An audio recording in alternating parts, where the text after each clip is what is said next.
Hi అండి. So, చిన్నప్పటి నుంచి ఏ బర్త్‌డే అయినా సరే ఖచ్చితంగా మన ఇంట్లో ఉండేది ఏంటి అనంటే సేమియా పాయసం అండ్ బడ్జెట్‌లో అయిపోతాయి కాబట్టి ఇవన్నీ దాంతో పాటు గులాబ్ జామున్ అన్నమాట. నా బర్త్‌డే అయినప్పుడు చిన్నప్పుడు మా మమ్మీ ఎప్పుడు ఇదే చిన్నప్పుడు ఏంటండి నేను మొన్నటి వరకు ఇవే చేసేదన్నమాట మా మమ్మీ. సో, పెళ్ళైన తర్వాత నేను ఫస్ట్ టైం గులాబ్ జామున్స్ చేస్తాననమాట. నాకు రాదండి ఈ రెసిపీ. పాకం దగ్గర ఎప్పుడు ఫ్లాప్ అయిపోతుంటదనమాట. బట్ మా ఇంట్లో ఏదైనా తినడానికి లేదు అని చెప్పేసి గులాబ్ జామున్ ప్యాకెట్స్ ఉంటే ఒక ప్యాకెట్‌ని ఇలాగా గులాబ్ జామున్ చేశానన్నమాట. ఇంట్లో వాళ్ళు తింటారు కదా అని చెప్పేసి. సో, ముందుగా ఇలా ఉండలు ఉండలుగా చేసుకున్నాక వాటిని మంచిగా ఆయిల్‌లో ఫ్రై చేసుకోవాలి. డీప్ ఫ్రై చేసుకోవాలి.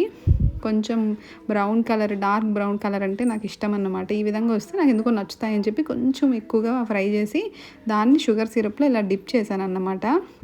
సో, మీలో ఎంతమందికి ఇలా గులాబ్ జామున్ చేసుకొని తినడం ఇష్టమో కామెంట్ సెక్షన్‌లో కామెంట్